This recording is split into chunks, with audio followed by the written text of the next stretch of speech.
السلام علیکم ورحمۃ اللہ تعالی وبرکاتہ۔ عزیزان ملت اسلامیہ، اگر میری ویڈیو پہ آئے ہیں تو میری پوری بات کو سن کر کے جانا۔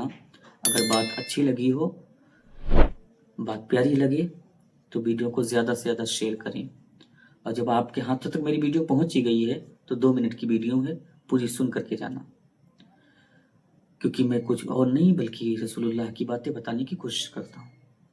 تو اگر آپ کے ہاتھوں تک میری ویڈیو آ گئی ہے تو تھوڑا رک کر کے میری ویڈیو پوری سن کر کے جانا، اور اگر بات پیاری لگ جائے، اگر بات دل کو چھو جائے تو ایک شیئر کر دینا، اور کمنٹ باکس کے اندر جو ہے سبحان اللہ لکھ دینا۔ اگر آپ کو بات پسند آ جائے شیئر کر دینا اور کمنٹ میں سبحان اللہ لکھ دینا اور ایک لائک کر کے جانا۔ تو آئیے بات کو شروع کرتا ہوں۔ عزیزان ملت اسلام میں یہ ایک حدیث مصطفیٰ ہے جس کے راوی حضرت ابو ہریرہ رضی اللہ تعالیٰ عنہ ہیں۔ وہ روایت کرتے ہیں کہ پیارے آقا صلی اللہ تعالیٰ علیہ وسلم نے صحابہ سے پوچھا کہ یہ صحابہ بتاؤ مفلس کون ہے، کون شخص مفلس ہے؟ تو صحابہ عرض کرتے ہیں یا رسول اللہ علیہ الصلوۃ والسلام، مفلس تو وہ شخص ہے، مفلس وہ انسان ہے جس کے پاس نہ درہم و دولت ہو، نہ ساز و سامان ہو، جس کے گھر میں چولہا نہ جلتا ہو، جس کو کھانے کے لالے پڑ گئے ہوں، جس کے پاس پیسے نہ ہوں، جس کے پاس دولت نہ ہو، جس کے پاس درہم نہ ہو، وہ مفلس ہے۔ ہم لوگوں کے نزدیک وہی تو مفلس ہے، وہی تو ہم لوگوں کے نزدیک مفلس ہے، جس کے پاس دولت نہ ہو، جس کے پاس پیسے نہ ہو، جس کے پاس کھانے کا سامان نہ ہو، جس کے گھر میں چولہا نہ جلتا ہو، وہی تو مفلس ہے، وہی تو مفلس ہے، وہی تو غریب ہے۔ تو پیارے آقا فرماتے ہیں کہ صحابہ، میری امت کا اصلی مفلس وہ ہے۔ میرے پیارے ذرا غور سے سننا میری بات کو، میں بات بہت پیاری کر رہا ہوں۔ اگر آپ نے عمل کیا تو انشاءاللہ تبارک تعالیٰ اس حدیث پہ عمل کرنے کی وجہ سے آپ کی قبر میں روشنی بھی عطا ہو سکتی ہے، اور آپ کو عمل کرنے کی وجہ سے آپ کو جنت بھی عطا ہو سکتی ہے۔ تو میرے پیارے آقا فرماتے ہیں کہ میری امت کا اصلی مفلس وہ شخص ہے، وہ انسان ہے جو روز قیامت، روز محشر، قیامت کے دن جس کے پاس نمازیں بھی ہوں گی، روزے بھی ہوں گے، زکوٰۃ بھی ہوگی، جس کے پاس نماز بھی ہوگی، روزہ بھی ہوگا، زکوٰۃ بھی ہوگی، اور روز قیامت اس نے کسی کو گالی دی ہوگی، کسی کو ناحق ستایا ہوگا، کسی کا خون بہایا ہوگا، کسی کو مارا ہوگا، یا کسی کا مال کھایا ہوگا، کسی کا مال ہڑپ کیا ہوگا۔ تو پیارے آقا فرماتے ہیں کہ ان مظلوموں کو اس کی نمازیں دے دی جائیں گی، ان مظلوموں کو اس کے روزے دے دیے جائیں گے، ان مظلوموں کو اس کی زکوٰۃ دے دی جائے گی۔ میرے پیارے آقا فرماتے ہیں کہ نمازیں ان مظلوموں کو دے دی جائیں گی، روزے ان مظلوموں کو دے دیے جائیں گے، زکوٰۃ ان مظلوموں کو دے دی جائے گی۔ میرے پیارے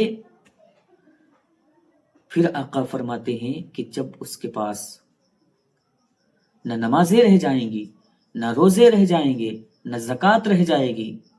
ایک بات اور میں یہاں پہ رک کر کے آپ سے کرنا چاہتا ہوں کہ آقا فرماتے ہیں کہ وہ نمازیں بھی دے دے گا، وہ روزے بھی دے دے گا، وہ زکوٰۃ بھی دے گا، لیکن وہ زکوٰۃ کون ہوگی، نمازیں کون ہوں گی، وہ روزے کون ہوں گے؟ جو روزے قیامت ان مظلوموں کو دیا جائے گا جس کو اس نے ستایا ہے، کہ کسی کا خون بہایا ہے۔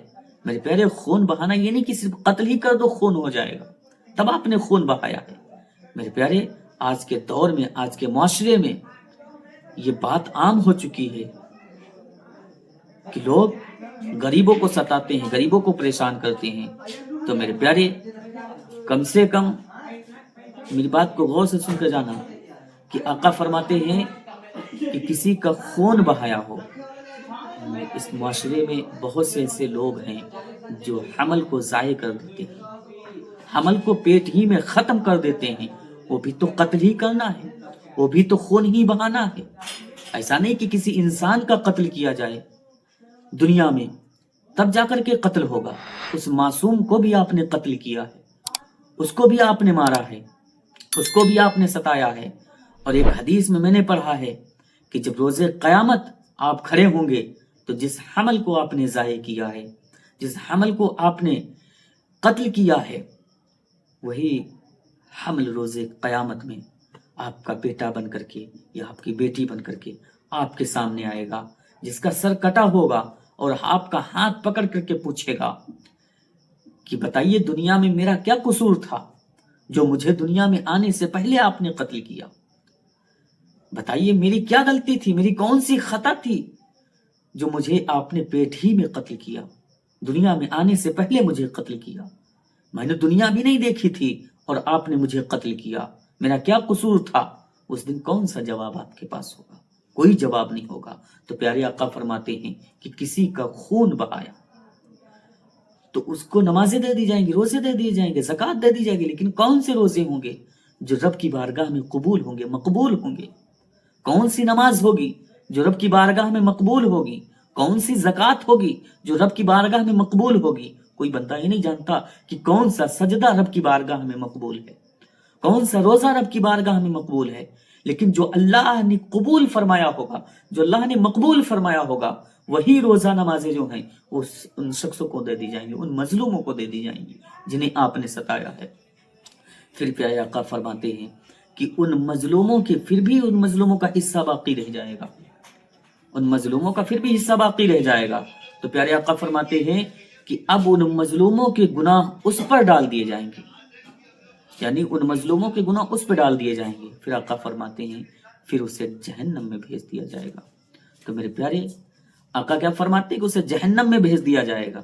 تو میرے پیارے اللہ اکبر کبیرہ, کہ جہنم میں کوئی جانے والا نہیں ہے, دوزخ کے اندر کوئی جانے والا نہیں ہے, لیکن اعمال اچھے پیدا کرو کہ آپ کو جہنم میں نہ جانا پڑے.